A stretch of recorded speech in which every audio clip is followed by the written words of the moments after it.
మనం వాడే స్మార్ట్ ఫోన్లు, స్మార్ట్ టీవీలు, అసలు ప్రతి యాప్ వెనక ఒక కనిపించని శక్తి పనిచేస్తుంటుంది. ఒకప్పుడు పెద్ద పెద్ద గదుల సైజులో ఉన్న కంప్యూటర్లు ఇప్పుడు మన అరచేతిలో ఇమిడిపోయే క్లౌడ్గా ఎలా మారాయో ఆ కథేంటో ఈరోజు చూద్దాం. ఆలోచించండి, జీమెయిల్, గూగుల్ డ్రైవ్ లాంటివి మనకు ఉచితంగా 15 జీబీ స్టోరేజ్ ఇస్తున్నాయి కదా. మరి స్టోరేజ్ అంతా ఎక్కడ్నించొస్తుంది? ఆ ప్రశ్నకు సమాధానమే క్లౌడ్.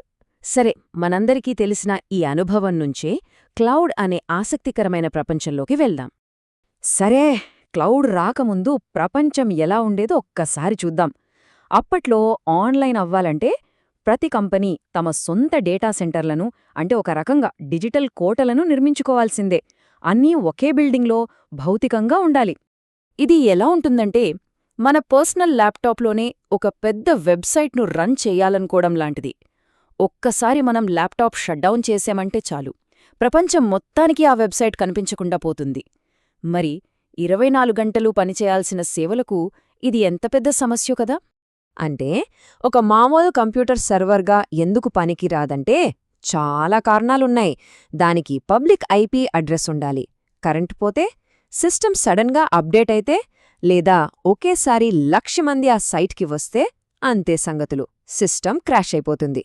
అందుకే వీటికి ప్రత్యేకమైన సర్వర్లు కావాలి. ఈ పద్ధతినే ఆన్ ప్రెమిసెస్ మోడల్ అంటారు. ఇది అచ్చం సొంతంగా ఇల్లు కట్టుకోవడం లాంటిది. ఆ సర్వర్లు పెట్టే గది, వాటికి కూలింగ్, పవర్, సెక్యూరిటీ అన్నీ మనమే చూసుకోవాలి. కంట్రోల్ మొత్తం మన చేతిలోనే ఉంటుంది, కానీ ప్రతి చిన్న సమస్యకు బాధ్యత కూడా మనదే. అయితే ఈ పాత పద్ధతిలో ఒక పెద్ద చిక్కు వచ్చి పడింది. నిజం చెప్పాలంటే ఈ సమస్యే క్లౌడ్ కంప్యూటింగ్ పుట్టుకకు దారితీసింది. ఇంతకీ ఏంట సమస్య? అసలు సమస్య ఇదే. కంపెనీలు కోట్ల రూపాయలు ఖర్చుపెట్టి సర్వర్లను కొనేవి, కాని వాటిని పూర్తిగా వాడేవి కావు. చాలా సమయం అవి ఖాళీగానే ఉండేవి. ఇది ఎలా ఉందంటే, ఖరీదైన కారు కొని దాన్ని వాడకుండా గ్యారేజ్లోనే ఉంచడం లాంటిది. ఈ నంబర్లు చూస్తే మనకు ఆశ్చర్యం కలగక మానదు. 2000ల కాలంలో జరిగిన ఒక సర్వేలో ఏం తేలిందంటే, కంపెనీలు తమ టెక్నాలజీ బడ్జెట్లో దాదాపు 45% హార్డ్వేర్ మీదే ఖర్చు పెడుతున్నాయి. కానీ ఆ హార్డ్వేర్ను వాడింది మాత్రం కేవలం 6%. అంటే దాదాపు 94% పెట్టుబడి వృధా అయిపోతోందన్నమాట. ఒక కామర్స్ సైట్ను ఉదాహరణగా తీసుకుందాం. ఏదైనా పండుగ సేలున్న ఒక్క రోజు విపరీతమైన ట్రాఫిక్ వస్తుంది కదా. దాన్ని తట్టుకోడానికి వాళ్లు లక్షలు పెట్టి ఒక కొత్త సర్వర్ను కొనాల్సొస్తుంది. మరి సేల్ అయిపోయాక ఆ సర్వర్ ఖాళీగా, నిరుపయోగంగా పడి ఉంటుంది. చూసారా, ఈ ఆన్ ప్రెమిసెస్ మోడల్లో ఎంత వృధా ఉందో?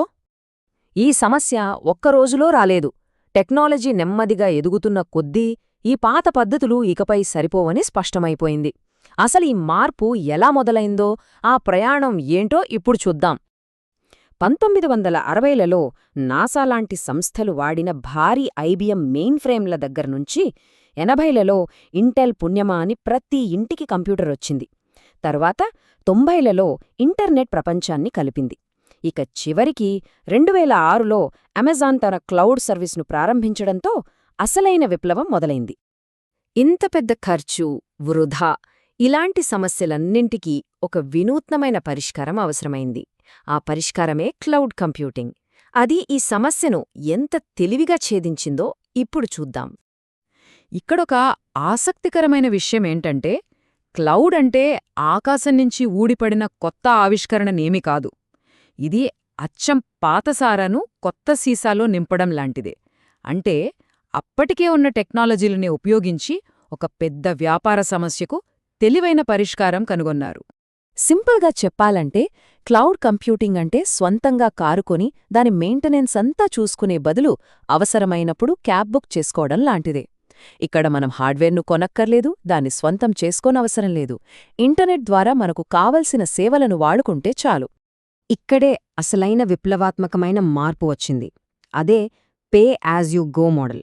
అంటే వాడినంతే చెల్లించు అనే పద్ధతి. మన ఇంటి కరెంటు బిల్లులాగా అన్నమాట. మనం ఎంత కంప్యూటింగ్ శక్తిని వాడితే అంతవరకే డబ్బు చెల్లిస్తాం. అనవసరమైన ఖర్చులకు పూర్తిగా చెక్ పడిపోయింది. ఈ పోలిక చూస్తే తేడా ఎంత స్పష్టంగా ఉందో చూడండి. ఆన్ ప్రెమిసెస్లో లక్షల్లో పెట్టుబడి పెట్టాలి, కానీ క్లౌడ్లో వాడినంతే బిల్లు. నిర్వహణ భారం మనది కాదు, అదంతా క్లౌడ్ ప్రొవైడర్ చూసుకుంటారు. ఇది వ్యాపారాలకు ఎంత పెద్ద ఊరటో కదా. సరే, ఇప్పటిదాకా మనం థియరీ గురించి మాట్లాడుకున్నాం. ఇప్పుడు ఈ క్లౌడ్ అనే కాన్సెప్ట్ను మనం ప్రతిరోజు ఉపయోగించే సేవలతో ఎలా కనెక్ట్ అయిందో చూద్దాం. క్లౌడ్ సేవల్లో ముఖ్యంగా 3 రకాలున్నాయి: ఐఏఏ పాస్, పిఏఏఎస్ మరియు సాస్. సింపుల్గా చెప్పాలంటే ఐఏఏఎస్ అంటే ఆన్లైన్లో హార్డ్వేర్ను అద్దెకు తీసుకోవడం, పిఏఏఎస్ అంటే యాప్స్ తయారు చేయడానికి కావలసిన ప్లాట్ఫామ్ను తీసుకోవడం, ఇక సాజ్ అంటే జీమెయిల్ లాంటి రెడీమేడ్ సాఫ్ట్వేర్ను నేరుగా వాడేసుకోవడం. ఈ చిత్రం చూస్తే బాధ్యతలు ఎవరో స్పష్టంగా అర్థమవుతుంది. ఆన్ ప్రెమిసెస్లో అన్నీ మనమే చూసుకోవాలి. అదే సాస్ విషయానికొస్తే ఉదాహరణకు జీమెయిల్ లాంటివి. దాన్ని వెనక ఉన్న టెక్నాలజీ గురించి మనం ఆలోచించాం. అదంతా ప్రొవైడర్ చూసుకుంటారు, మనం కేవలం దాన్ని వాడుకుంటాం అంతే.